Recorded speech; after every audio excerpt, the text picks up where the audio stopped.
Hey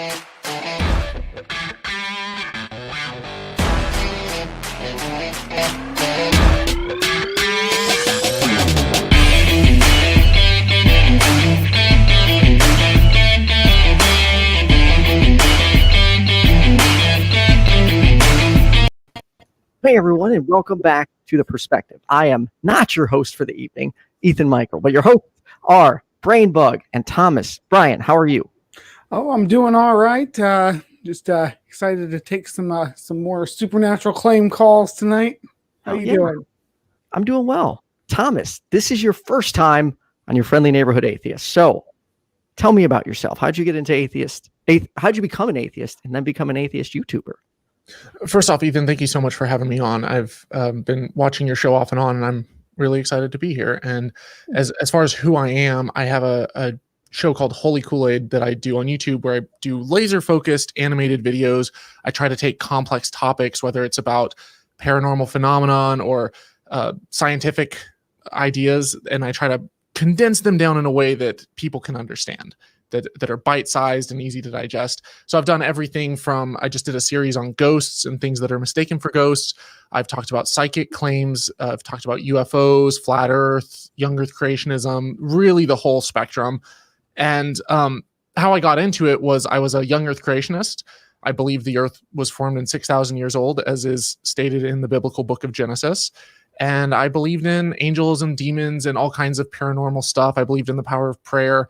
And it was kind of going through this process of exploration and discovery, through college, through education, that I found myself slowly working my way out of that.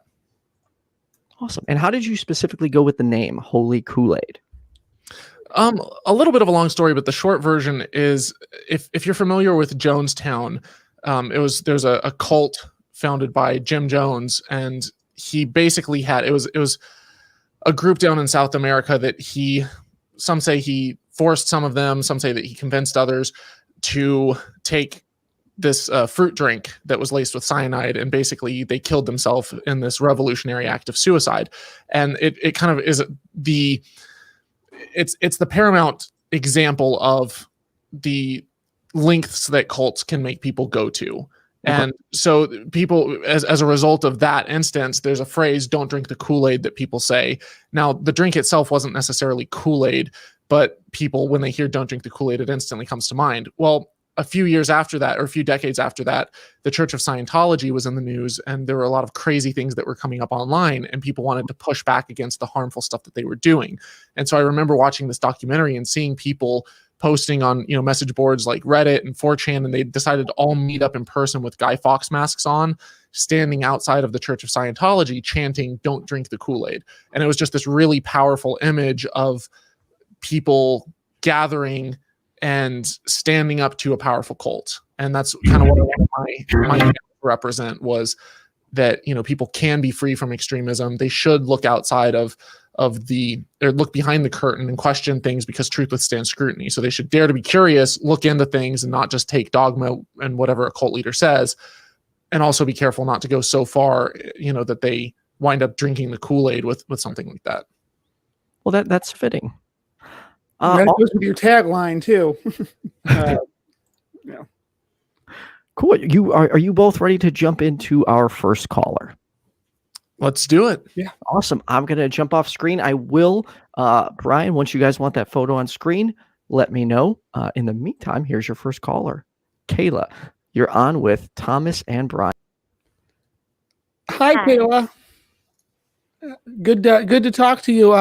Ethan shared your photo with us. You want to give us a little bit of a preamble to that photo before we have that pulled up here on the screen to have a look at it?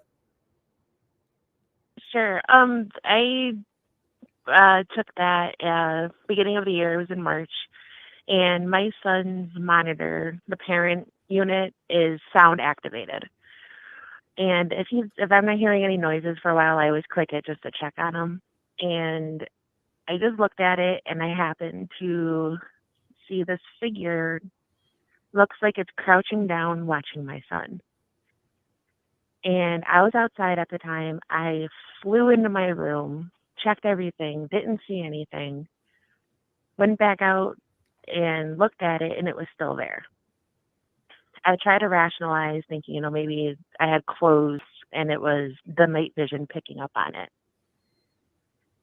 And I looked at it again, and it disappeared. And then 20 minutes later, I looked again, and it was right back in the same position. So it didn't move or anything. It was just a stationary figure. Yeah. Okay. Ethan, why don't you pop that up on here so everybody can have a good look at it. And let's see. And we have the child in the crib on the left here, right above the timestamp. Guessing that what we're looking for is some sort of figure over here in the on the right side here. Can you clarify what we're seeing, or what you feel that we should be seeing? It looks like a hooded figure with a pale face.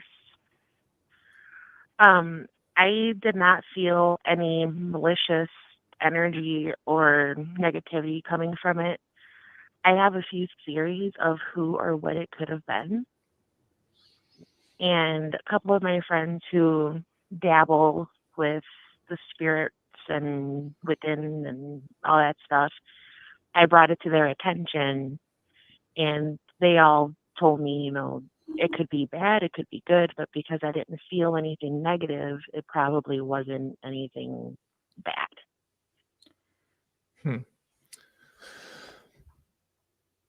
Can I ask you a couple questions? Sure. First off, I'm sorry, I missed your name. I apologize. Kayla. Kayla. Okay. Kayla, is this something that if you had a reasonable scientific explanation that made sense, is that something that you want, or is this something that you want to believe? A little bit of both. I've always been into the paranormal thing. Mm-hmm. And so when I did see it, I was like, there's a ghostie in my son's room. So it's kind of exciting. It's like, hey, it finally happened to me. Yeah. I also live less than a block away from Resurrection Cemetery. Mm-hmm. Resurrection Mary. And I know, well, the Resurrection Cemetery in Romeoville. I could walk to the end of my block and I'm right there. Can I ask you what model camera you're using? It's called a Florian. How do you spell it? It's nothing really fancy. It's just a video monitor. It doesn't go through Wi-Fi. You don't need an app, and I purposely did that on purpose. Okay. So I was always hearing horror stories. Yeah, I'm curious if it's a kind of a budget baby monitor. Do you have your settings set to manual, or is that even an option? I can do manual on it. But right now they're set to auto. It automatically goes to night vision if it's dark in my room. Okay, and if you add a little bit of light, or if it becomes a little bit darker, then will you see the exposure adjust a little bit, or the focus adjust a little bit, if there's like objects coming close or far from the camera? Oh, I can't do that. It's not that tech. I can just turn it on and off, basically. Yeah. So what I'm getting at is it's not like a fancy DSLR camera where you can adjust all of these settings manually, or even if you can, it's just set up right now in just an automatic mode where it automatically sets the settings, it automatically adjusts to whatever environment it's in. Does that sound about right? Correct. Yeah. Okay. Yeah.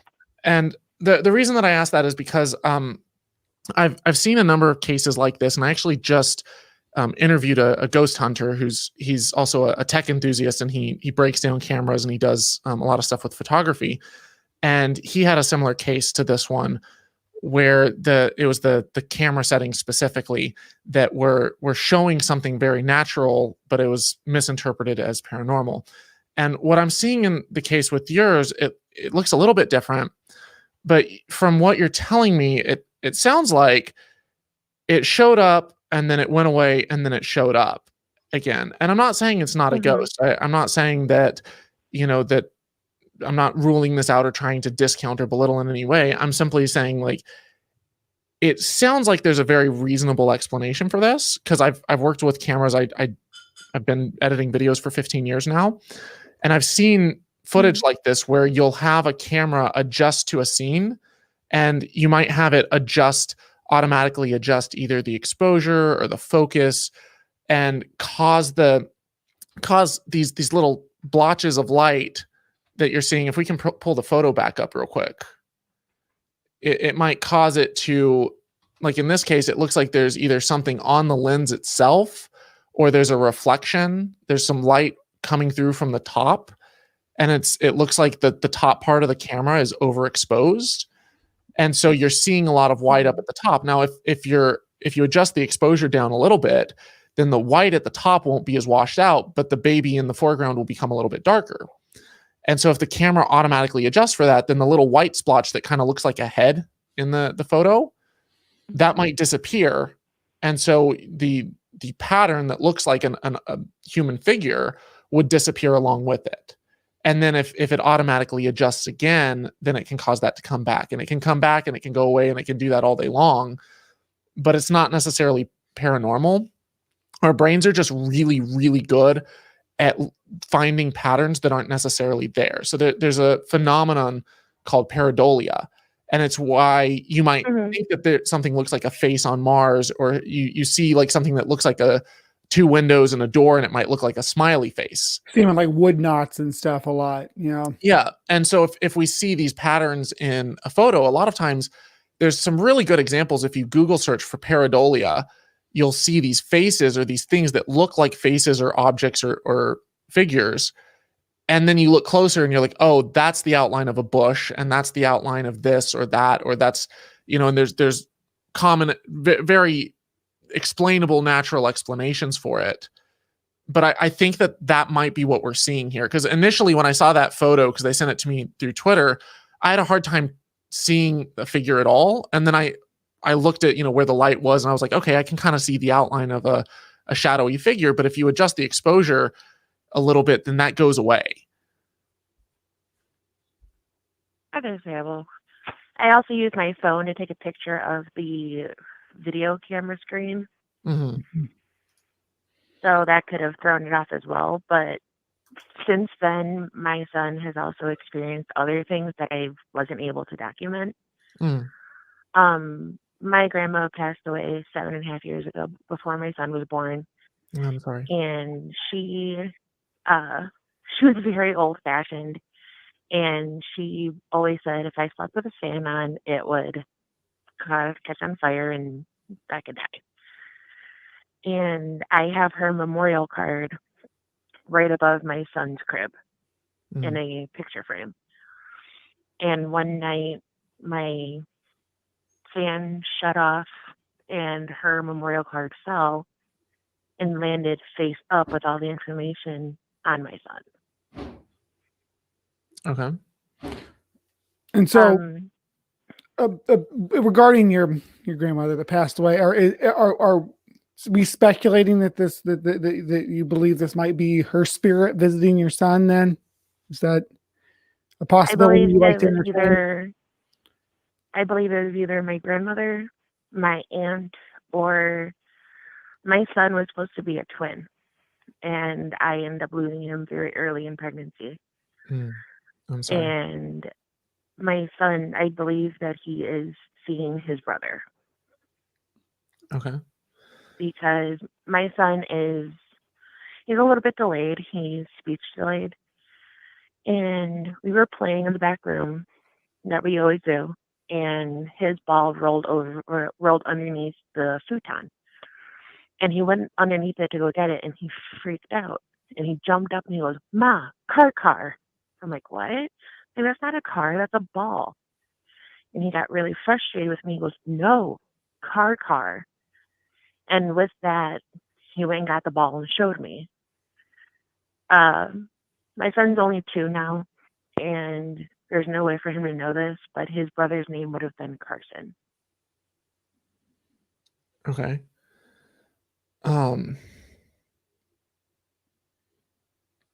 Yeah. Yeah, I wanna handle this as delicately as I can, because obviously it sounds like there's a lot of pain and trauma and stuff here. Um, I know it could be wishful thinking. yeah, And like I said, I try to rationalize it. And like you said, I could have just been, it could have been something as simple as clothing or something in the picture.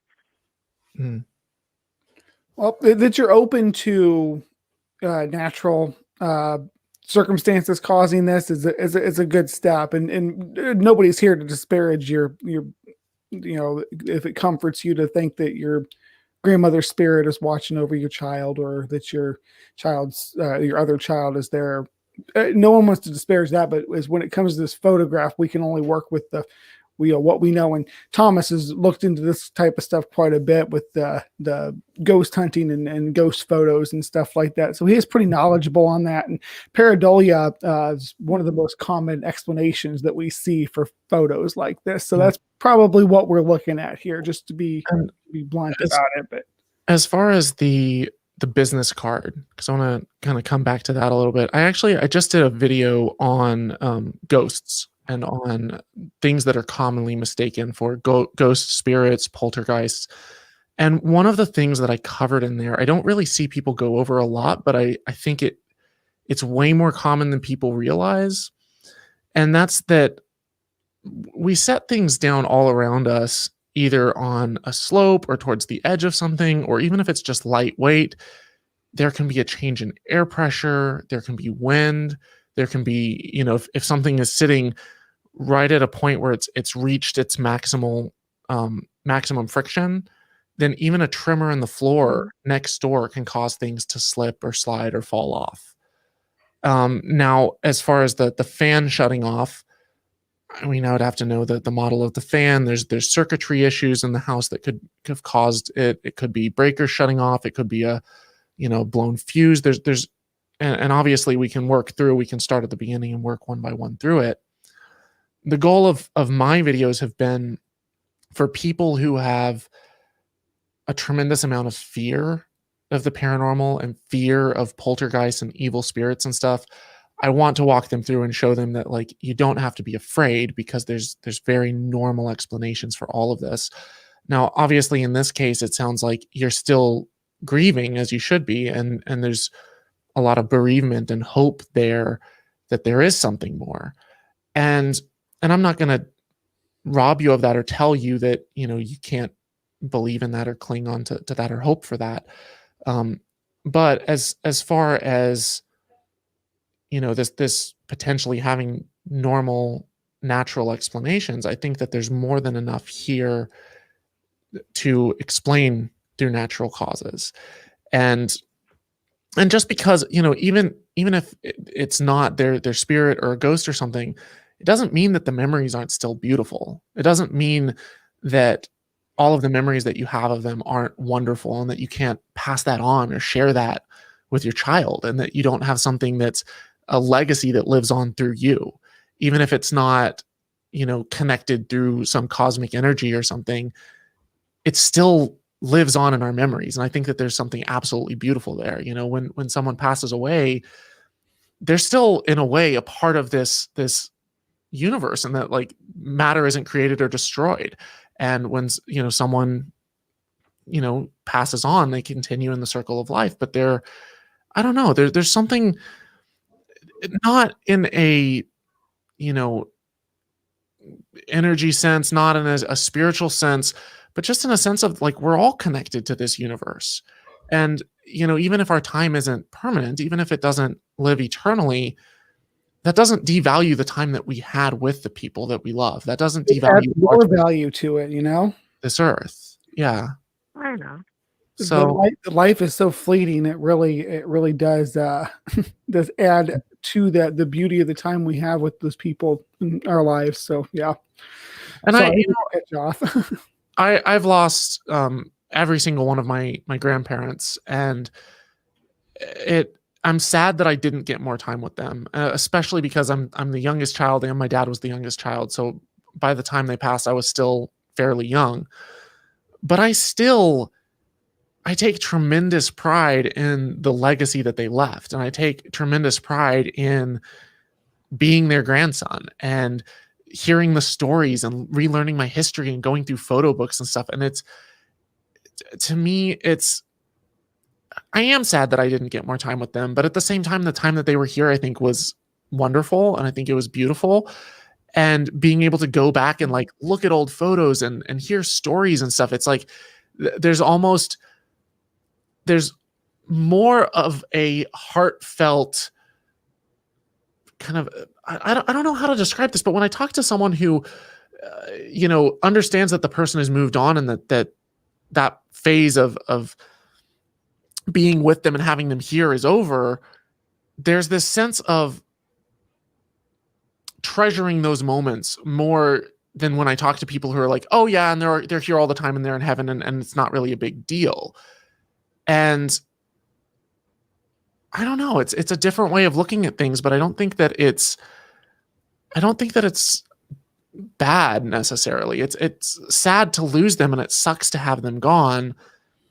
But as far as how do we cope with it now, I don't think that in like embracing the natural world and understanding that like they're not here anymore, that I don't think that necessarily makes the time that you had with them any less precious. Or their memory. I completely agree with that. Yeah. I don't know if that helped at all. I'm not a therapist. I'm not a grief counselor, and so I'm way underqualified. No, it's fine. Well, it's a difficult subject to broach, and everybody, depending on your upbringing and how well you knew the person, everybody handles a loss differently. And it goes along with what he was saying is that thinking of life as something that's fleeting and we only get one shot at makes it that much more special to remember the time that we had with these people. So definitely understand, that when you're in that grieving state, that sometimes your mind can be more primed towards interpreting things as signs or supernatural experiences, because you get your brain primed for that to try to reach out and touch one last time or to make contact with that person just again because you miss them so much, and it really can play with your brain a little bit. But Kayla, if you have any more pictures or anything that come up, definitely get a hold of Ethan and share them with us, and we can have you call back in and we can look at some different stuff. But we got a few callers lined up. Was there anything you wanted to say before we let you go? No, that should be about it. I just want to say real quick before you go, I know that with my channel, I focus mostly on, is there sufficient evidence to believe this or not? How can we know if this is true or not? And so I dive heavily into the science. I don't really touch a lot on the grief aspect of it, but I will say that one of the reasons why I do what I do is because I see people get taken advantage of. And I see people, especially when they're in a vulnerable state and when they're grieving, I see psychics come along and say, oh, hey, I can, rather than letting you have closure, I'm just going to keep feeding you little bits more and more and more. And they prey on the bereaved like vultures. And it breaks my heart because they do it and they try to milk every last penny out of people. And when I see people who are vulnerable and hurting, my goal is not to step on their hopes. It's to help them, to show them that, to help protect them from the people who would prey on them in their most vulnerable moments. So I don't know if that's, if it sounds like you've talked to some people who, are kind of more inclined to the spiritual and practicing, either psychics or something like that. I'm not sure all of the details. I know we have to move on to the next caller, but I have a whole series talking about psychics and how we can test for that stuff. And I just if anyone comes along and tries to get you to whip out your wallet and pay hundreds or thousands of dollars for readings and stuff. I strongly encourage you to, and I'm not just doing this to plug my own channel. It's completely free. If you don't want to watch them, you don't have to, but just be a little skeptical before they try to. I didn't pay a dime for it. It was people Okay. that I know. Okay, good. I didn't reach out to anyone. I've watched all his stuff on Mediums. Really good information. Just if you're interested in that, in spiritualism and the history of spiritualism, even he's got some stuff that delves into the old Victorian era stuff, and it's just a really interesting watch if you ever have time to sit down for it. Just plug in your stuff there for you, Thomas. Well, and I'm not saying it because I'm like, hey, go like and subscribe. I'm literally I make this stuff because I see people who are being taken advantage of or hurting, or and it's not just psychics, but I see this type of stuff all the time, and I would hate to see more people fall prey to that stuff unnecessarily. So, well, thank you so much for calling in tonight, Kayla. And again, if something else comes up, you certainly feel free to reach back out to us. It's been a very pleasant time talking to you. I'm going to go ahead and let you go now. You have a good one. And our next caller, I believe. Our next caller, I believe, is Jimmy. So let me see here. Did we lose Jimmy? I really appreciate Kayla sharing that. This is Jimmy from the Unusual Minds podcast. Can you hear that? Yeah, I heard something there. I'm not sure.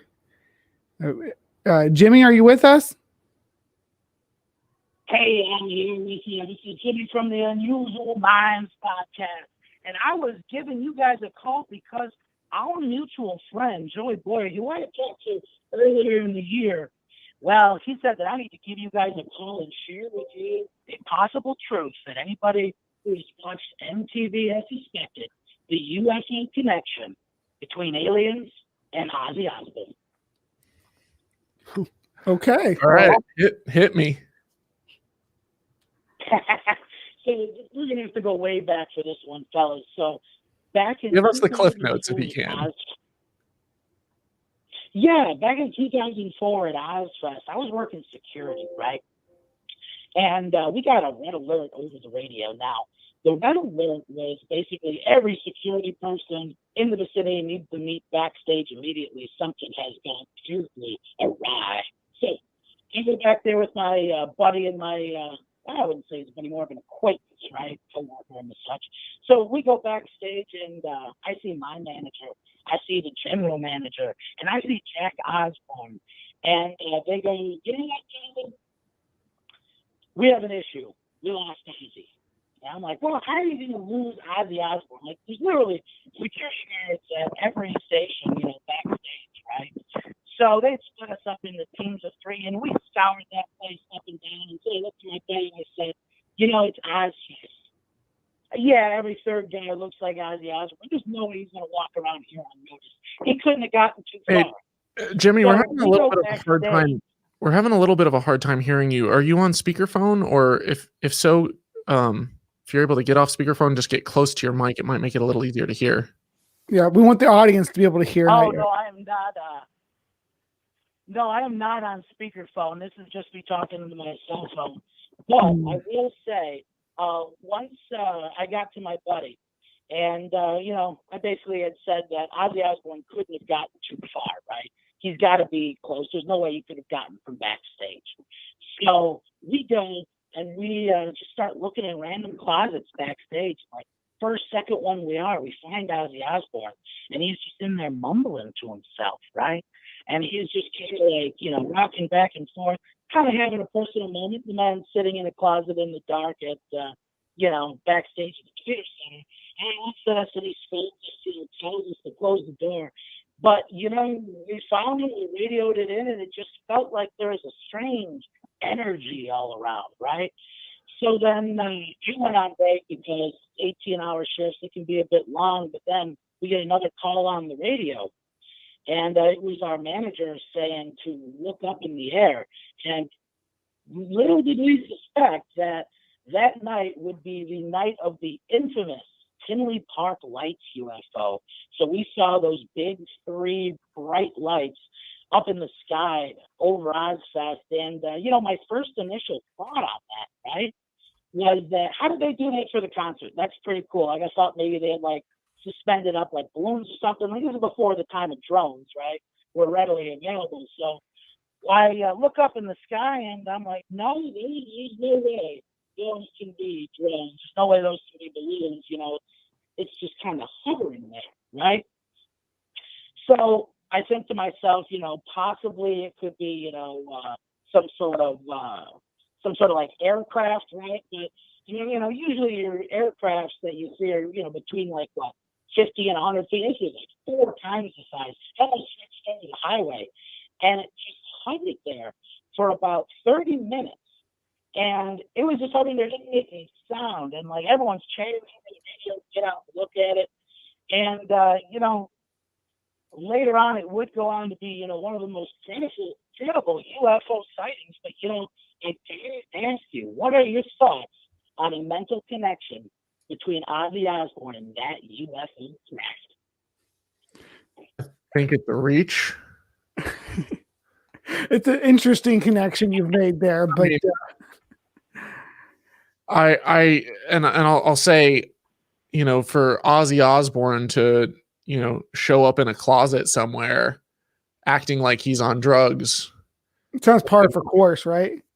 It doesn't exactly sound like anything too unusual to me, for rock stars to, do weird, strange things or use drugs. As far as the Tinley Park Lights, I honestly, I really need to look into that specific UFO case more. I have actually looked into UFO sightings quite a lot, and I can tell you that there are a lot of very common natural things that are mistaken for UFOs all the time, and not just that one person will see, that groups will see. So like I would need to look into the Tinley Park Lights situation more, but saying that just because there's some lights that are unidentified or that we're not sure what they are, that's assuming that they still are unidentified, to then say that that's somehow that there's some energy connection or alien UFO connection to that and Ozzy Osbourne showing up in a closet, I think that's kind of a big reach, man. I'm sorry. Well, the Tinley Park Lights have been identified as the Navy as unidentified aerial phenomena. Now, if you're trying to get into UFOs, that's a good way to kind of automatically cut off a lot of the bunk stuff, because a lot of these, if they're identified as UFOs, then they're not taken too credibly. But it was unidentified aerial phenomenon.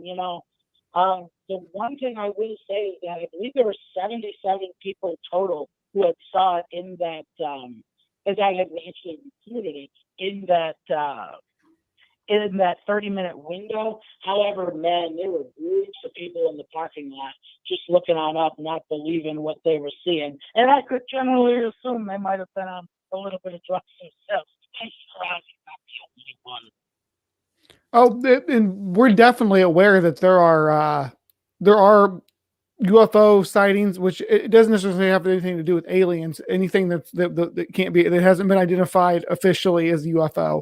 All UFO means is unidentified flying object. It doesn't mean little green men. Right. Now, as far as what could be responsible for a UFO, you can say, well, the Navy didn't know what it was, so it couldn't have been a spy plane.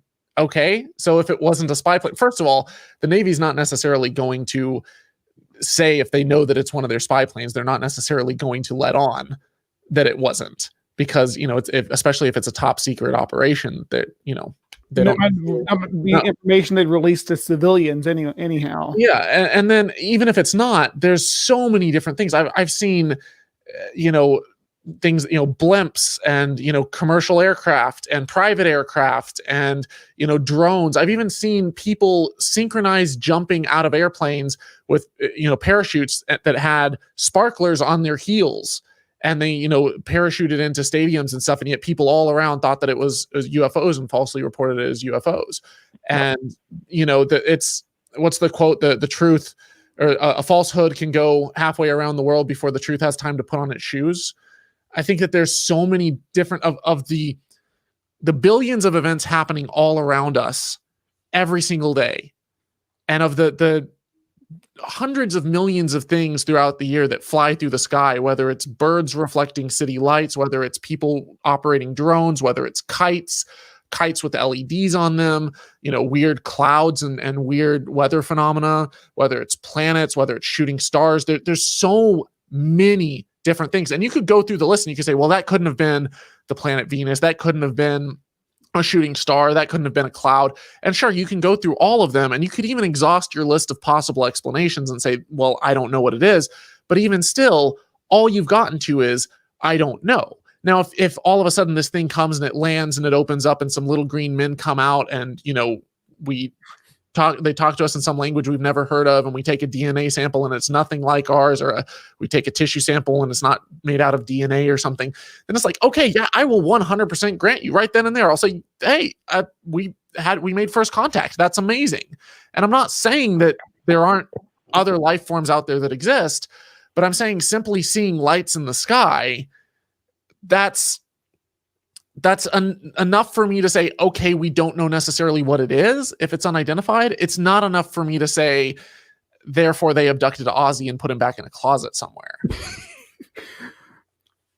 Well, you were talking about the stealth planes, and that's one of the angles that I took at it, because that was the same day that they had the Chicago aerial flights, right? Mm-hmm. Now they had none of those planes were ever in the vicinity of Tinley Park for obvious zoning reasons. However, I thought about those stealth planes you were talking about. Now, the stealth plane that is most normally associated with these triangle lights is the TR3 Black Manta, and which is like it's like a B2 like stealth bomber prototype. I couldn't catch that. What was the model airplane you mentioned? Oh, yeah, that's the TR3 Black Manta. Now, the Navy definitely and the Air Force definitely don't admit that it's real, but the majority of those like triangular light UFOs are definitely the TR3 Black Mantas, and I will agree with you on that. However, what's strange about this one is that most of the actual sites that like track these stealth airplanes put that design within 50 to 100 feet long. Now, the thing in Tinley Park is about 500 to 1,000 feet. So, I mean, man, if that is a stealth plane, then that is one heck of a size stealth plane. I mean, I've seen a number of claims about the TR-3B that I've seen specific sightings, multiple specific sightings that have been debunked. As far as whether or not there actually is a stealth plane called the TR-3B that the Navy uses, maybe so. I find it outside the realm of possibilities for the Navy to have. Well, when you start stacking unfounded claim on top of unfounded claim, when you go down that kind of rabbit hole, though, because then we got, okay, so we have to say, oh, there was these lights in the sky, so there must have been something, and then you have to say, okay, what was this plane? Well, it had to be a plane that we don't know about, so it had to be this, secret stealth TR3, TR3B plane, and you just keep building on that, and that's kind of how conspiracies grow. Yeah, I mean, you can say, hey, we don't have evidence, therefore we don't have evidence and we don't know. You can say, hey, we do have evidence, therefore we do know. And if the evidence stacks up and if the evidence is proportionate to the claim being made, then, you can start to say, hey, there's sufficient evidence to make said claim. But if you say, hey, we don't have evidence, therefore this is the fact, you can't do that. You can't, that's not a reliable way to reason to the truth. That's not sound epistemology. Does that make sense? Oh, I understand what you're saying here, but primarily about how information builds on each other. But looking at the different investigations concerning this specific event. It is one of the most credible UFO sightings out there. And I would definitely recommend looking into it more. Primarily, some of the stuff that was reported by like the Tribune and some of these more reputable sites. But as far as what could have been in the sky over Tinley Park that night, the different planetary alignments, what was closest, that was pulled out. Certain kinds of planes. Hey, Jimmy. Jimmy, I'm on the same page with you that I think that there's a lot of possible things it could be. We're gonna have to move on to the next caller simply because the audio, we're getting a lot of complaints in the live chat about it. And yeah, I tell you what, I'll look into the Tinley Park lights and I'll do some more research on that. Until I do, I'm purely speculating. And then if you have at any point, if you're able to get like a dedicated mic or something you want to call back into the show, then I think that'd be great. Or maybe get in a position. I don't know if you got a bad signal. I'll give you a call back. Yeah. I'm not sure if you got a bad signal, but yeah, you kind of you do come in all right sometimes, but most of the time you're sounding really bad, and the audience can't hear you at all, and we're having trouble hearing you as well. So we'll definitely look into those Tinley Park lights, and maybe if there's anything to it, I'd be happy to talk to you again. I'm on this show every other week, so definitely call me back and we can delve into that. But we're going to go ahead and move on because we're really having trouble hearing you. Yeah. All right, you guys have a great one. Bye. Take care. I hate it when that happens with this type of stuff, because it's like whenever there's audio issues, I don't want to make it seem like we're trying to shirk out on it or just duck cover. And that was a fun call too. We're talking about Ozzy Osbourne and aliens and the lights in the sky and stuff. It was a fun call. It was too bad we couldn't really. And I'm happy to take stuff like that head on. And if I don't know, I'll say I don't know. But again, it's like saying, hey, here's something that's unidentified, therefore little green men, or therefore they somehow telekinetically or moved Ozzy to a closet somewhere. That's a huge jump. That's an incredibly extraordinary claim. And I don't feel like him stumbling across a closet and Ozzy being sitting there, in a drug-like state. I don't think that that's outside of the norm of what you would expect at a rock concert with a rock artist. Right. Yeah. But who do we got next? All right. Next we have Chris. Now I've talked to Chris 3 times. Chris has some pretty out there ideas about God. He had an equation he threw at us a couple weeks ago. I did talk to Chris last time. I told him he needs to maybe simplify it a little bit because he had a lot of minutia that was going along with it. And I was like, tell it to us like we're a 6th grade class. So we'll see if what he is bringing on tonight is a little bit clearer. Are you with us, Chris? Yes. Good evening, Western Pennsylvania. Good to hear from you, Chris. What do you got for us?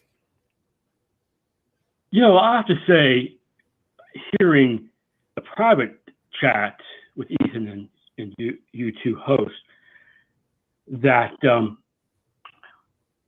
I was dismissed on Talk Heathen. Yeah, and then I went and Al. I think we lost you. That I agreed. Chris, we lost you. We lost you after you were dismissed on Talk Heathen. Yeah, I don't have a working cell phone. I don't have a home phone. I'm talking via the mic, PC mic. Okay. Okay, closer. Yeah, I think it was just the internet that cut out. Back up a little bit. Yeah, so you were dismissed on Talk Heathen. Something funny that I was muted because I went to a Christian apologetics. Here I allied with Eric and V on a young earth creation and even mainline Protestant pastors take to task the Ark encounter in northern Kentucky. So there they agree with me. Okay. Well, okay, let's. Okay. I'm not too concerned with Talkeet. I Here- don't know what the claim is for this here- that we can address. here- Chris, I think you cut out again. Well, that totally sucks. We should We're having like bad audio issues tonight. we should Sorry, start a GoFundMe so that you guys can send microphones and Wi-Fi hotspots to your call in guests. Of course, I guess you never know who's going to call in that day. What I need to do is get a call screener so I can start like testing beforehand. Test the Chris, audio for him. Yeah. are you there, Chris? Yeah. All right. Hey, Chris, I'm going to drop you. If you could call in on your cell phone the way you did last week or the way you did in previous weeks, that would be great. Have you guys seen the article with the former Israel space security chief says aliens exist? No, No. I haven't.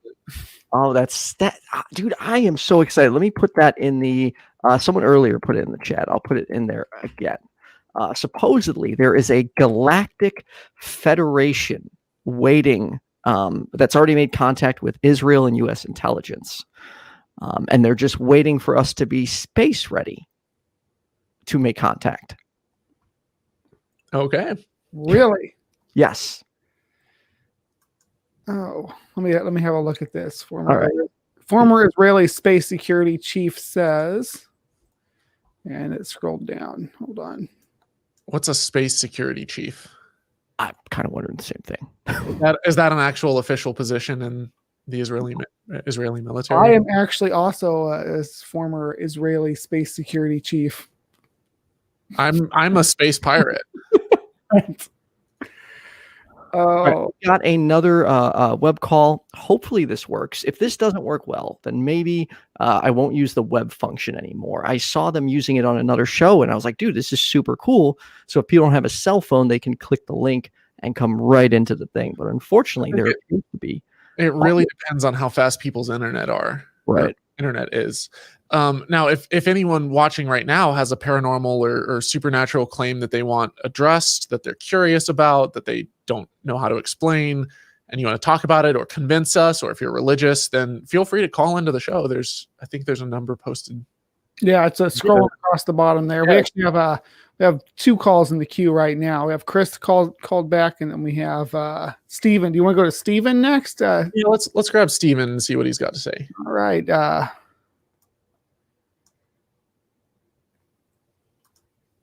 Steven, you are.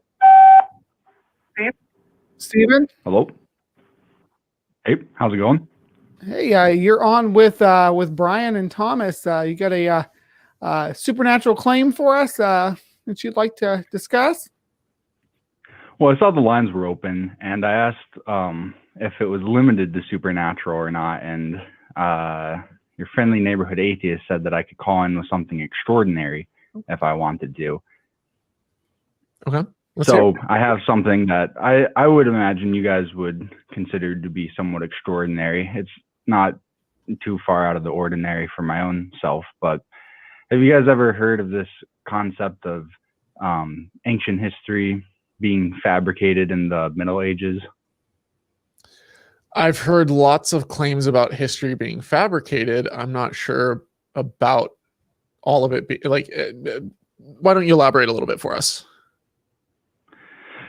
Like sometime within the last 1500 years or so, people got history wrong and artificially extended it into the past. Have you ever heard of anything like that? The phantom time hypothesis kind of stuff? Yeah, it's in that ballpark. Okay. I've heard similar claims. Why don't you lay it out for us? Well, I was just calling in to ask if you guys thought that just the concept of that is even possible.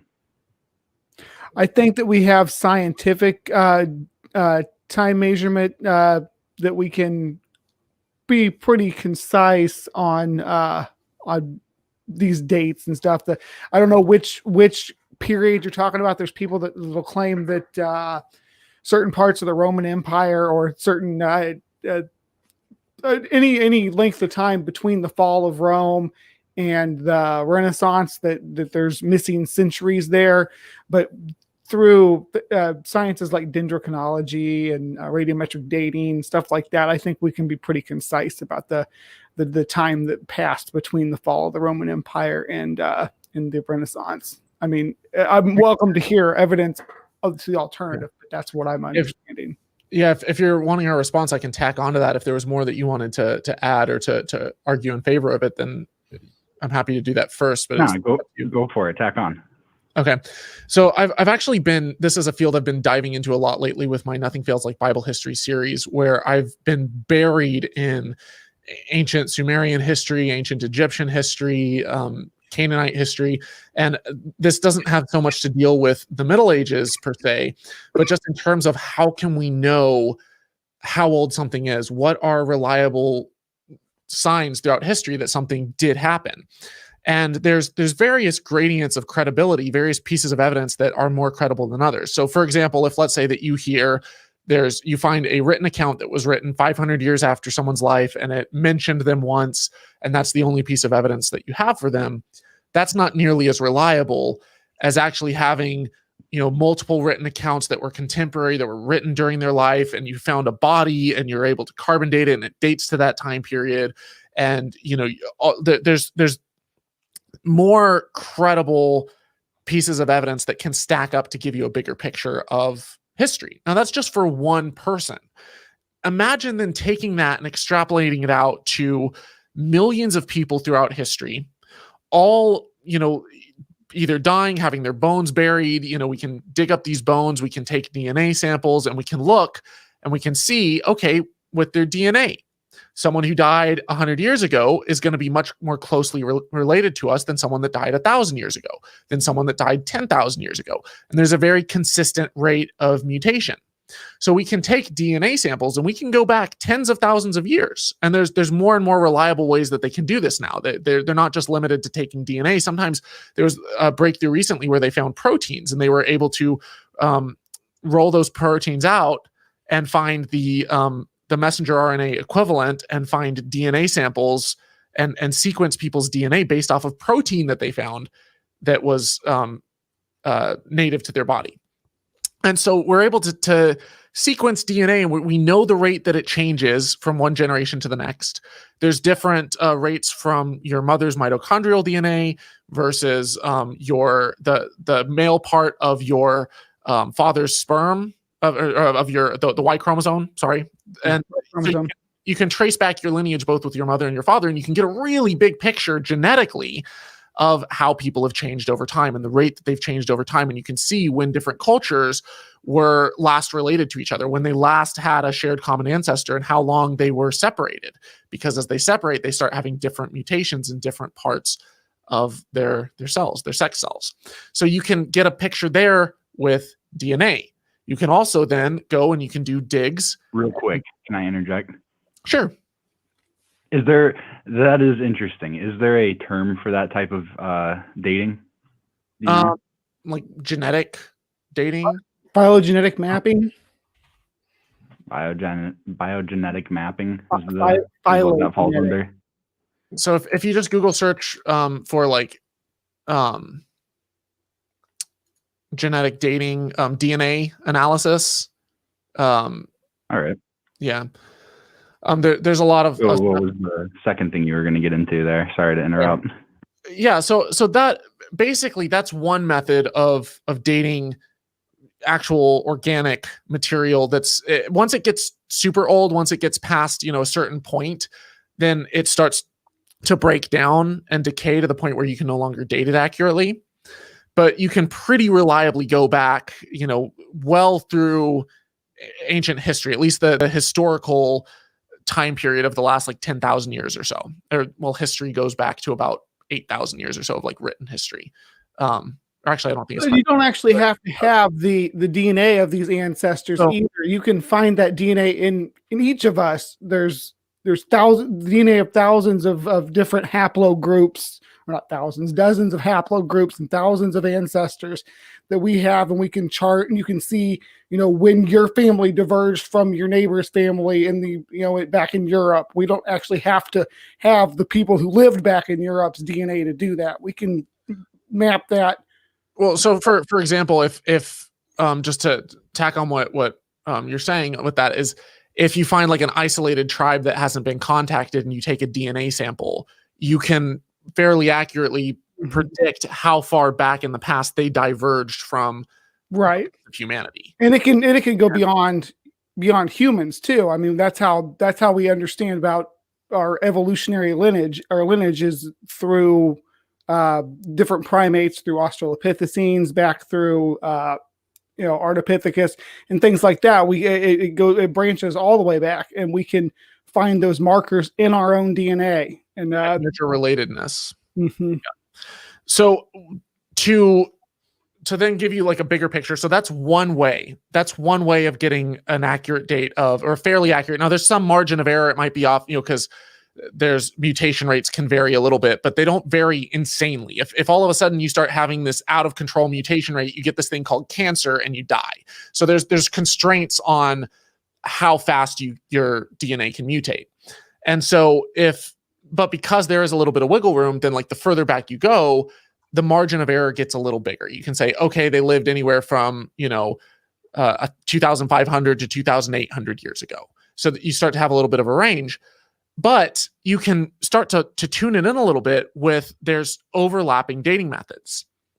You can, for example, use radiocarbon dating or various forms of radiometric dating to date the soil that something was found in and figure out when it was laid down. You can figure out, date the bones using carbon dating and figure out, the time that they died. You can use dendrochronology, which is the study of tree rings. And you can look at a piece of wood that was used as a tool in that time period, and you can look at the ring patterns. And depending on the type of tree and where it was, there's certain types of trees that are more reliable than others. Some have a very consistent rate of growing new rings where it's just one a year. Others will occasionally skip a year if there's like a drought or something. But when you're studying tens of thousands of samples, and you're studying a ton of different species and the limitations, then you start to get a really good picture. You couple that with you can date things using ice cores, and you can see with ice cores, you can see the rate at which these cores are laid down in the Arctic. And it's a very consistent, steady rate. And it's not just, oh, hey, it's, a tenth of an inch every single year and it was this many inches. What you actually see is throughout the seasons, there's different chemical signatures that spike and drop. And so as you take these ice cores and you lay them down on a plate and you melt them really, really slowly. And you start to see these chemical signatures they'll rise and fall. And you see an exact perfect line for like when each year and each season occurred. And so you can then measure other things in there too. You can start getting an idea of how much carbon was in the atmosphere. You can start getting an idea of, was there a volcano during that time period that caused a spike in carbon? And you can compare that with tree rings. And you can compare that with, the level of carbon in that ring that was laid down. And so you start to get this really big picture that's overlapping. And then you add to that historical written records that are all over the world taking place and people writing things down. You get things like, pottery and artifacts and art and different artistic styles changing over time. And we're talking millions, tens of millions of artifacts that are being discovered. So if someone came along in the Middle Ages and all of a sudden was like, all right, I'm just going to rewrite history and we're all going to get together and agree to like rewrite history and wipe out a couple hundred years, they would have to dig up every single artifact and destroy them, tens of millions of artifacts all across the world that we're still discovering to this day that have been untouched in the ground since they were first laid down. They would have to get rid of all of these skeletons. They would have to plant new skeletons and alter the DNA inside of them. They would have to mess with the ice cores and all of the pieces of wood that we find. It would just be entirely unfeasible. I don't know if that helps. Well, it sounds like it would be quite extraordinary. Yeah, it'd take a lot of effort to wipe out a time period like that. It would be effort so gargantuan that it wouldn't even be remotely possible for us now, much less in the Middle Ages. All right. Well, yeah, I think that was a decent response. Definitely touched on quite a few different scientific dating methods. All right. Well, we appreciate your call there, Stephen. We're gonna go ahead and pop back over to Chris here because we had his call drop earlier, and we're gonna see what he has to say. But you have yourself a nice evening, okay? Yeah, you do. Real quick on this note, before we're about to take the next call, one of the things that I learned while I was studying ice core dating is these machines. I just want to give people an idea of just how accurate they are, how precise the measurements can be as they're melting these cores. And the machines that they're using, we're talking like $1 million machine that's like slowly melting the ice cores, and they're measuring like 18 different chemical signatures all at the same time in real time. And one of them, it was something like the number of atoms in like parts per billion or whatever that they were able to detect. The precision would be the equivalent of being able to fill up an entire Olympic-sized swimming pool with grains of sand and do that 18 times and tell you exactly which one of, the 5 grains of sand that are in those swimming pools happen to be black or happen to be, gray or whatever. It's that level of precision. It's like, oh yeah, there's 5 and it's in these 18 swimming pools and it's right here. Yeah. It's insane. Like it's amazing. So when they make statements about, hey, 500 years ago, and this is one of the things that actually helps us understand a little bit about climate change and how the climate has fluctuated over time, is they're able to actually measure the carbon in the atmosphere very, very precisely and go back 500 years, 1,000 years, 2,000 years, and look at these changes to the point where they were even able to tell, based off of the level of iron, which was like a byproduct of gold smelting or silver smelting, I think, in the Roman Empire. They were able to see when there was an economic recession and decline, and it marked perfectly based off of the tiny amounts of iron that increased and decreased in these core samples during that time period. And like that just blows my mind. And the thing about all these dating methods, the ones we just went over, like every single one of those is more accurate the closer it gets to modern times. And that's not just saying the closer it gets to modern times within centuries, within thousands of years even, we get so close. I know with dendrochronology, when you get within about 10,000 years, the margin of error is only like 24 years or so. It's very small. So the closer we get to modern time, the more accurate they are. So most of these theories, these phantom time hypothesis theories, are after the fall of the Roman Empire. So we have the documentation, scientific methods of documenting these time periods, along with the historical methods. It'd be ridiculously I don't even know if it'd be possible at all for something like that to be pulled over the eyes of all the researchers looking into that stuff. So I'll give you one example though of an area where scientists aren't sure, where the date starts to fluctuate.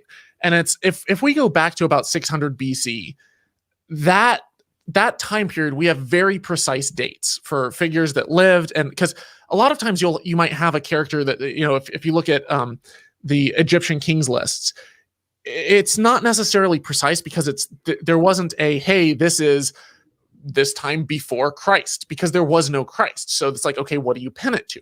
So they might say, okay, this was in the year of so-and-so. Okay, well, when did so-and-so live? Well, that was 500 years before so-and-so.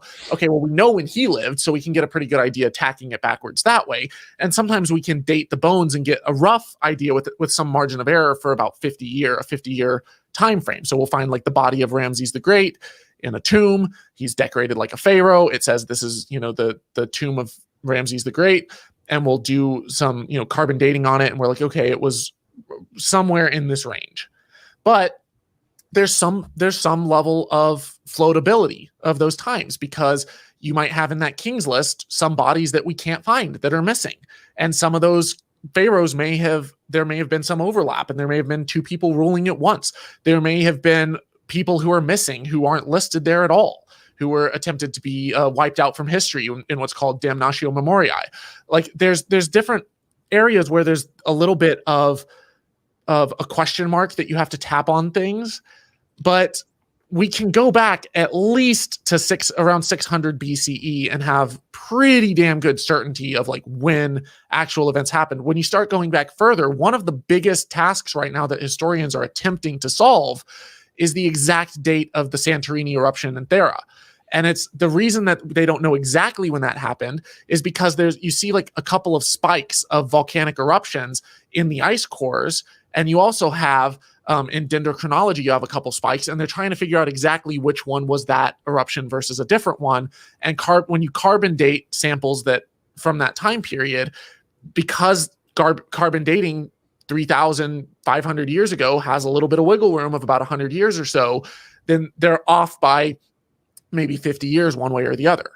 And so it's, you go back 3,500 years and it's like, okay, we know within about 50 years, give or take each way, about when something happened, but we don't have the exact date. Well, we're getting there. And every single scientific breakthrough gets us a little bit closer and dials the precision a little bit more. And we start, having these breakthroughs with ice rings and all these breakthroughs with measuring, coral samples and measuring tree rings and stuff. And it gets better and better and better and better. So for someone to just say that time is missing, scientists and historians, they were off by this much. Well, our calibration tables have gotten bigger and bigger and more precise. Our tools have gotten better and better and more precise. So to say we're missing several hundred years in the Middle Ages, I think is a little bit more than a tad absurd. Yeah, a little bit ludicrous. We got Chris back on the line though. Let's pull him in and see what if he wants to finish up what he was talking about. Chris, you with us? Good evening. Good evening. Yeah. A fault of StreamYard, the platform here, and my fault too, where I guess I gave not enough inflection in my voice to say, hey, this is not a statement, a question. Okay. Yeah, as I said, StreamYard can't banner my whole question with a question mark. So the question, a young colonel, George Washington, supernaturally preserved in battle by a god to assure the establishment of the United States of America, where we can live in liberty? Question. This is a question, not a statement. I've got muted before on Talk Heathen and here too, because they're assuming that this is a Christian apologetics statement. No, it's a question. Okay, that is going to be nearby, walking distance. The Battle of Monongahela. He's actually fighting on the Redcoats side against the French and Indian War, in the French and Indian War. Okay. Okay. Chris, can you formulate your question?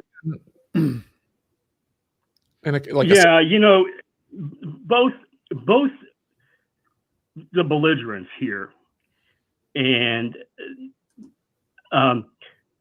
Chief Red Hawk and George Washington, both their statements are in the National Archives. Chief Red Hawk, oral. George Washington, a letter to his brother. That George Washington was shot at, 4 bullet holes in his coat. And this is him writing to his brother. So to speak, I can say it seemed like he was saying, even outlining his torso. So get to the meat of this. So you're saying that George Washington was shot, and that means that he died? Yeah. That shot? No, he was missed. He was missed. Shot at and missed. So before we move forward, Chris, we're speaking of not accurate muskets, but then again, I can say any long gun is quite accurate. So there was smooth bore back then, though. I mean, I'm kind of lost. And Chris, bear with me because like I know that your friendly neighborhood atheist has a show that they're trying to keep fast paced and on point for the sake of the viewers.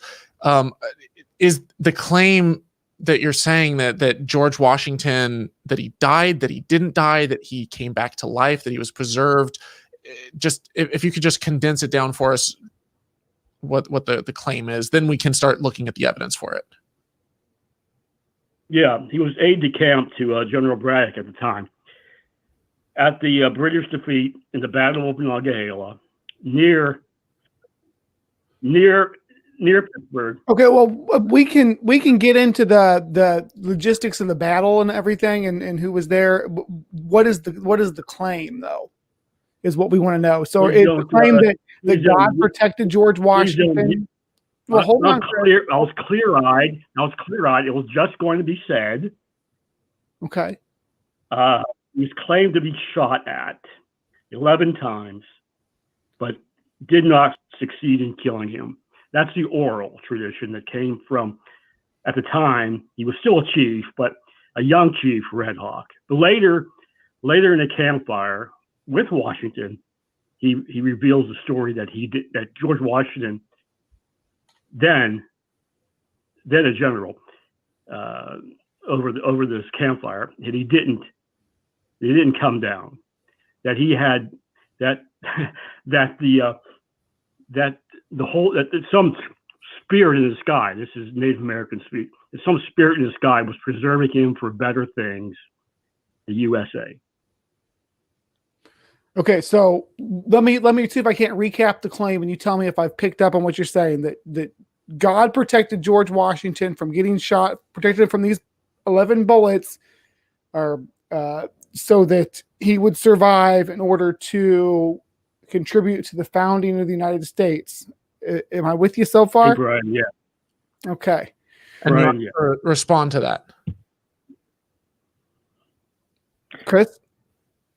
Yeah, again, I say too that both documents, it's oral, written down, and then George Washington's letter to his brother, they're both in the National Archives. I say that. I even say that, you can think of the National Archives as a scientific method database. There's more in the database to this battle. Well, people get shot at and survive or don't get hit, especially in these old I don't just call it like Victorian era or whatever wars. The accuracy of the smooth bore rifles that they were using is not what we have today. Well, so I'm not. Yeah, even, I gave that in gentlemanly debate that it's smooth bore musket. Yeah. But and I went on to say, any long gun is accurate. Chris, you don't even have to go that far, because you could say, okay, people would have duels and they would literally fire at each other and miss straight dead on, and the guns were inaccurate. You don't even have to go that far. I can grant you that that the historical account written down was accurate, that it happened exactly as it was said, that there was no exaggeration, that there was no misremembering, that all of this stuff happened, and that he was fired at 11 times and that he was missed 11 times. Even all right, yeah, but God and all that would be added on. Let me hold on. Let me finish this thought. I can grant you all of that. Yeah, and you still have all of your work cut out ahead of you to prove that that's supernatural. With tens of thousands or hundreds of thousands of people on battlefields getting shot at, some of them being hit, some of them missing, some of them being hit and surviving, some of them being hit and some of them dying.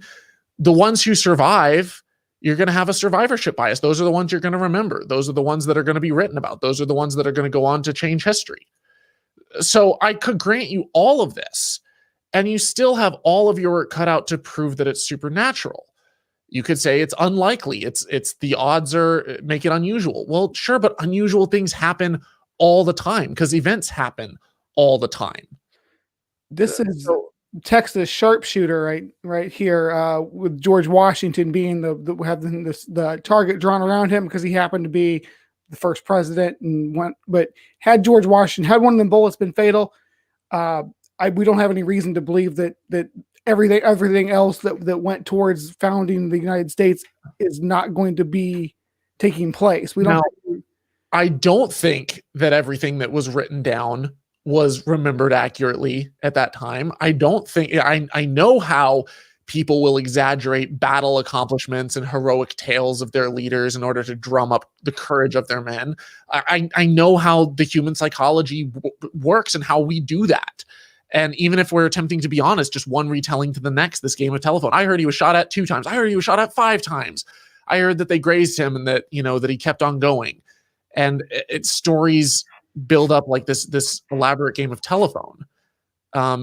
Written accounts, even in historical, databases, aren't necessarily from reliable sources. All right, to put a period on it, and I'll go into something funny too, but okay. In seriousness, both stories dispassionately corroborate in the National Archives about how many times they were shot at. Okay. And then the funny part is, I am reading here, but a 200-pound, 6'4" Colonel Washington, he's in a clearing with a white horse. He's wearing a red coat again. He's a Virginia Royal at the time. And Georgie is a big target. That's all I'm going to say. Well, and I genuinely don't know if during the Spanish-American War, were they taught to shoot at generals and officers, or did they think that if the generals and officers went down, that the men would, go crazy or something? I don't know. I don't know if he would have been a big target. Because I remember vaguely reading somewhere, and I could be wrong on this, but I remember reading that the fact that during the Revolutionary War, they were told to target the generals and the officers, that was seen as incredibly ignoble, and that it was violating the sportsmanship of war. And so it could very well be the case that George Washington, that he wouldn't have been targeted as an officer. I don't know. I don't like, so for you to just say that is the case, it might be, you might be right, but unless you have a little bit more knowledge of the history of battle and warfare at the time than I do, then I'm not necessarily willing to grant that. Well, even if you do grant that, the fact that someone can get shot at 11 times and not get hit is that's just fact. That stuff happens. From how far away? From if people from 10 paces away miss, in duels all the time back then to be standing across a field shooting at each other. Yeah, as I said, it's walking distance to the battlefield, and it happened close in a clearing of a wood. That none of those are scientific measures. And when you said that it was a scientific archive, no, it was a historical archive. The scientific method hadn't really even been developed at this point. And there's nothing scientific about simply writing down an account. That's an anecdote. It can be historical. It can be, hey, I witnessed this. It can be accurate, but it's still an anecdote. Yeah. Or anecdote. Yeah. Now, okay, granted. The fact that we have these legends, and he was saying about, this general, I heard they were shot at him this many times and that many times, and that we have that documented down from like a secondhand account has more veracity. It definitely does than just something that was recorded 150 years later or something like that. But we still have to think about it as a war story, so to speak, where things tend to get exaggerated. Now, we can give you that, that everything that you've said about what happened with Washington did happen. They shot at him, missed him, holes in his coat and everything, just grazed, that does not get us to Saved by God. We don't. That's not the next step in the methodology of figuring out what happened in that battle. That's not the next logical conclusion is, well, God must have protected him. There's so many other factors that are going to come into play before that becomes the answer that we need to. All right, thanks for being nice. I had this written down at the Atheism versus Theism Facebook group called Exchanges. And I said, similarly preserved, as if Providence, the mammoth-sized Second World War aircraft carriers, USS Enterprise, Hornet, Yorktown, were out of their Pearl Harbor berths on December 7th, 1941, out to sea, for aircraft ferrying or repair reasons. So I said there's a quadruple coincidence. These are the three non-cruiser hauled ships, large aircraft carriers. They were out. The fourth coincidence is that this happens to be on sneak attack day.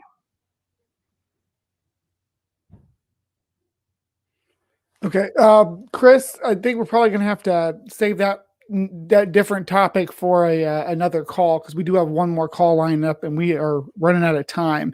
So I'm glad we finally got to get around to the George Washington story, though, and to kind of pick that apart, because I know you'd wanted to talk about that before. But we can talk about the warships on a later call, if that's all right, because we do have one more call waiting and I want to make sure to give them some time to talk. And I think, Thomas, sorry, did you have something you wanted to wrap up with? You're muted. Yeah, I heard a big what?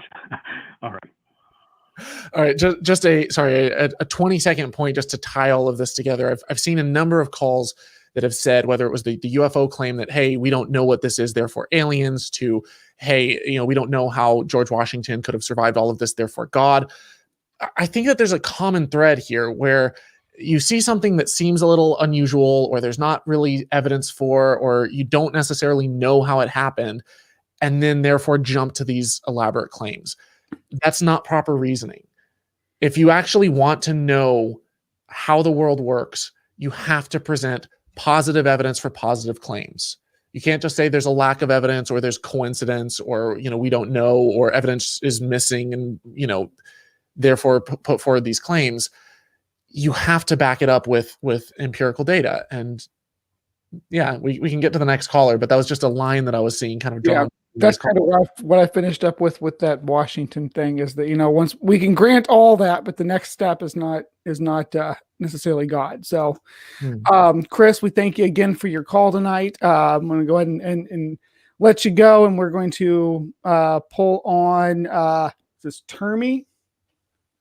Termy, am I saying that right? Yeah, can you hear me? Yes. Okay, so I put this in the little text box thing, and what it said was Operation High Jump. So about that, are you familiar with that at all? Go ahead. I'm not, but even if we were, if you could break it down for the viewers, that'd be awesome. Okay, so in 1946, Admiral Richard E. Byrd was assigned to a task force to go down to Antarctica and establish a base. So they go and do that, and he reports back and comes out with several findings about all the natural resources there, is what he claimed, and that there was coal and rare metals there as well, and also a enormous wall of ice on the at the rather center of Antarctica. So I'm just curious as to what you think of that. And not only that, but there's an interview after he came back. Curious to see what you think of that. I know that the main thing I know about the Operation High Jump is tied to flat Earth kind of Mhm. hypothesis and stuff like that. Now do I find any veracity in it? Well, the Earth isn't flat, so I don't. Of course. I don't think that. I think that maybe his talk about how much land and everything was down there might have been a little bit hyperbolic. I don't know. What do you think about it? That's kind of what I'm interested in. Was it the North Pole or was it the I South don't- Pole? Because I Antarctica. hear something about Antarctica. Antarctica.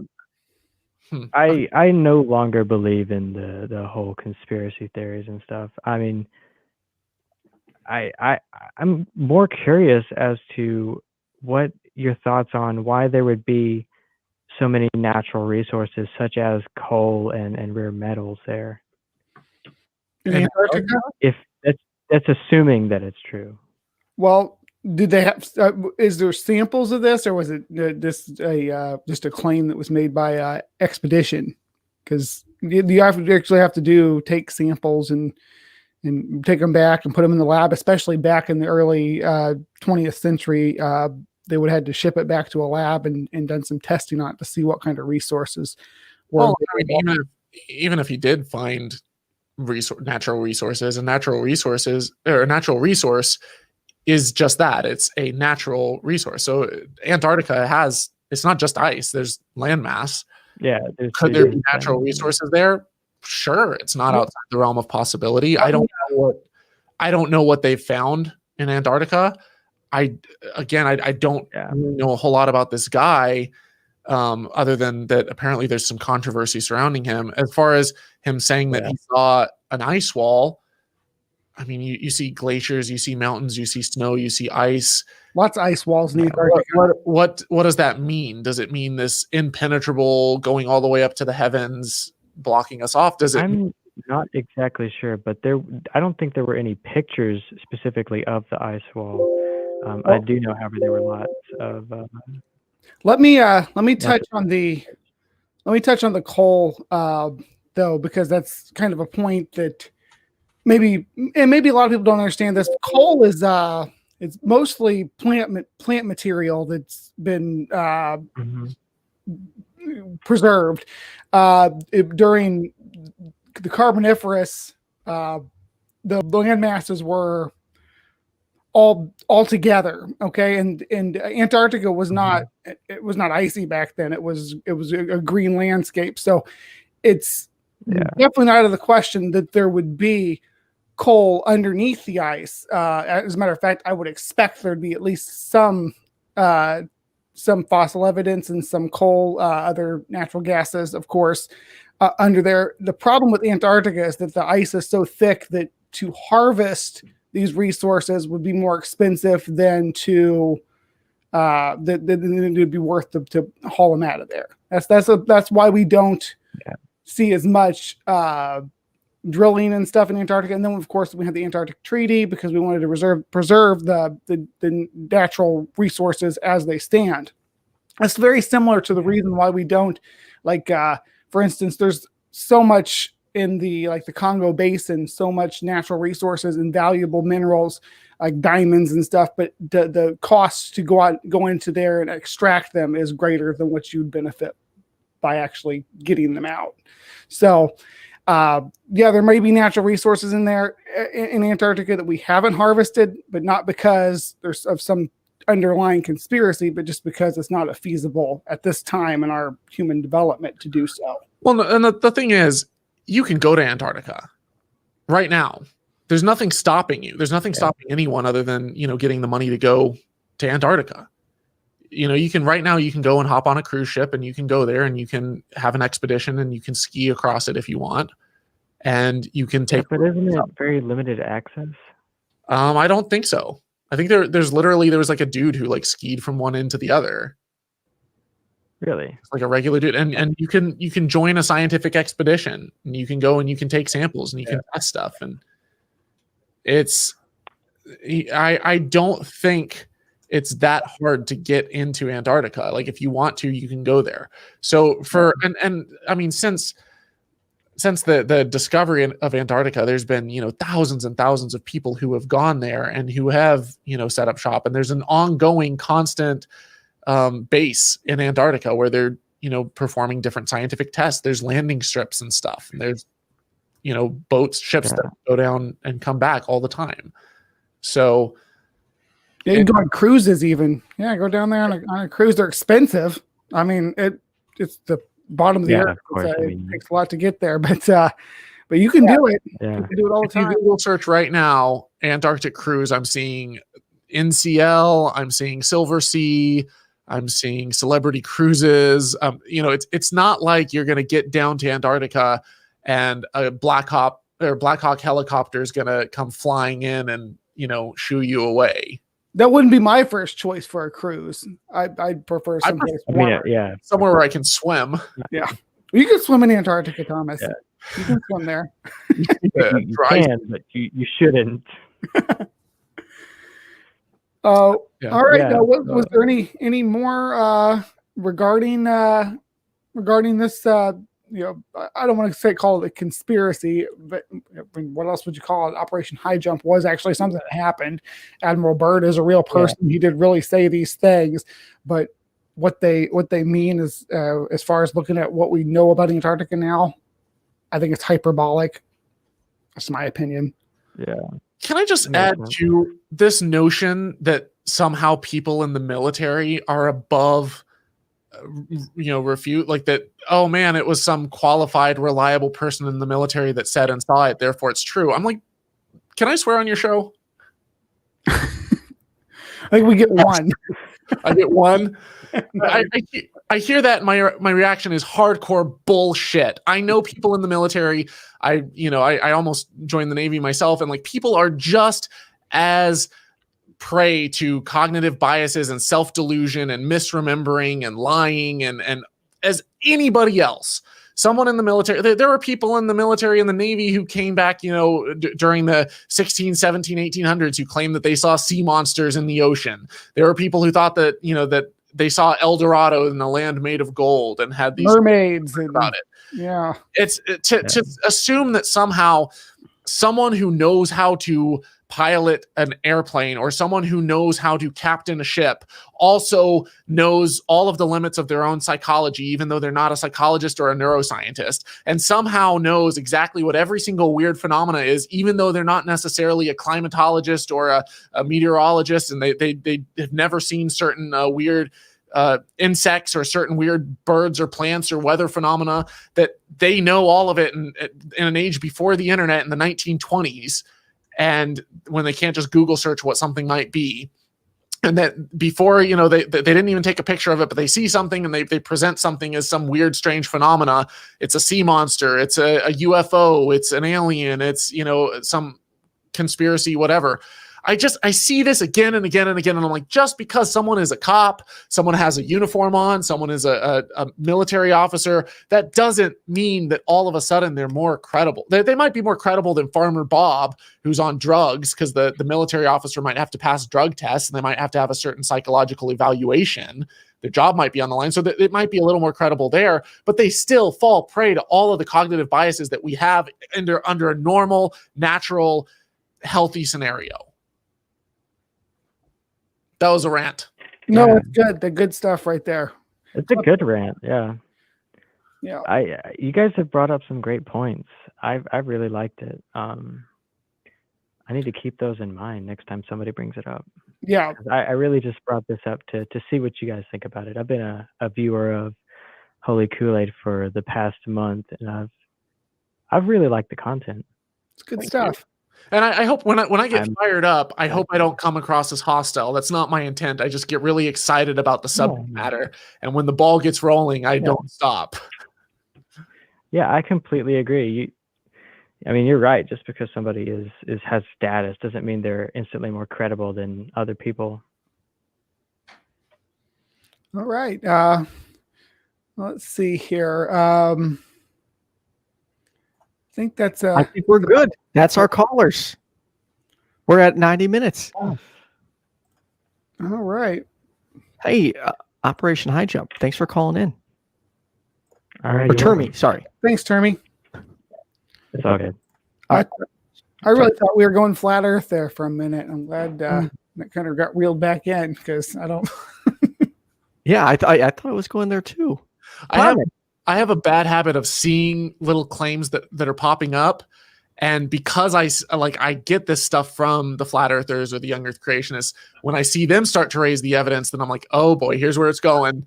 And I'm like, do I cut it off, before it gets to the end, or do I, let them go and see if, and in this case, it wasn't.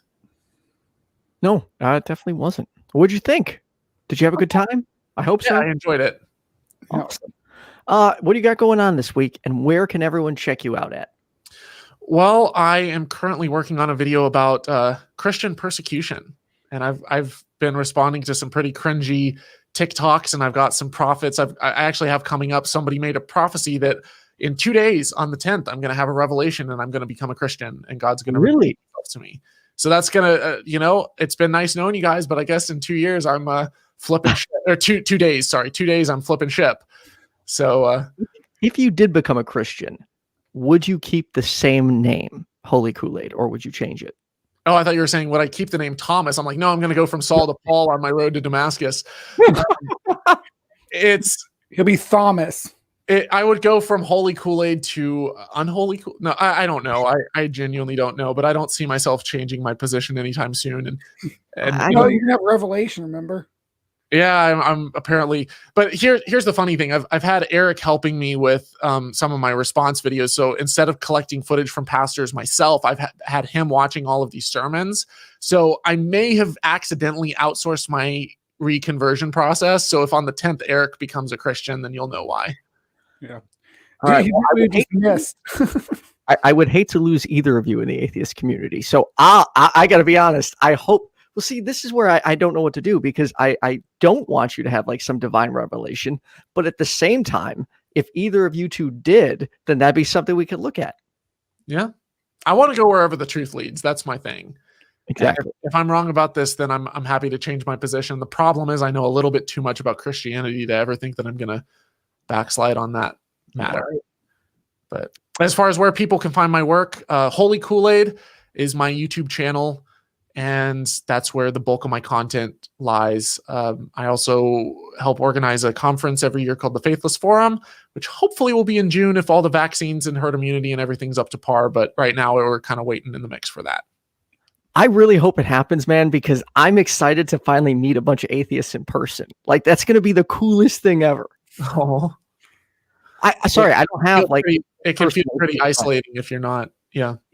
Yeah. I mean, up until like this past February, I actually didn't have like any atheist friends. It was starting my channel when all of a sudden I started meeting atheists. Like I would make posts like, hey, any atheists out there? Like, I have no one to talk to.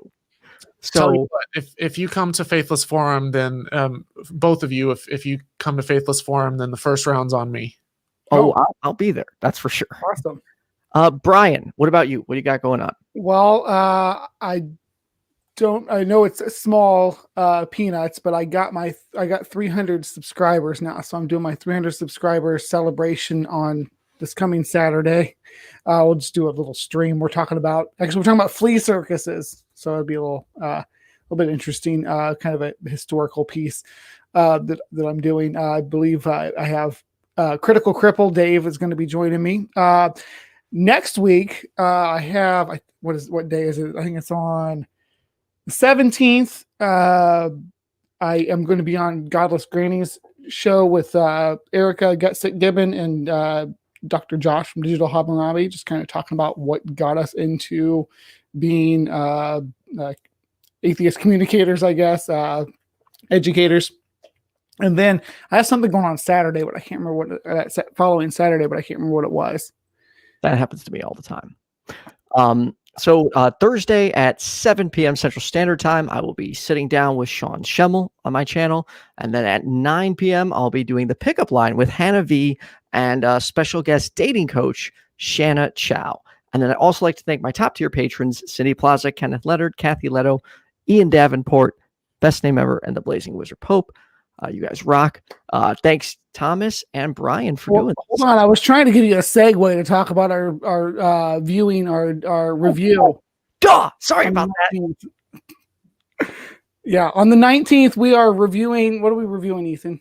The Atheist Religion, the movie I was unfortunately a part of. I don't want to say unfortunately, but let's just say it doesn't paint me in a very good light, at least the way it's edited. So Yeah. that'll be fun. But yeah, Kenneth, Brian, and myself will be reviewing it. It'll be fun. It'll be a fun time. Yeah. Oh, and by the way, before I sign out, I just want to point out that Facebook is like phenomenal for marketing. I made a post right before this in my my local town group, and I'm like, hey guys, I'm so close to monetizing. I'm like 200 subs away, and since that post just before the show to now, I've gained like 45 subs. Like, holy shit! So that's pretty cool. Good. Anyways, everyone, thanks for tuning in. Stay curious. Remember, keep asking questions, and have a good weekend.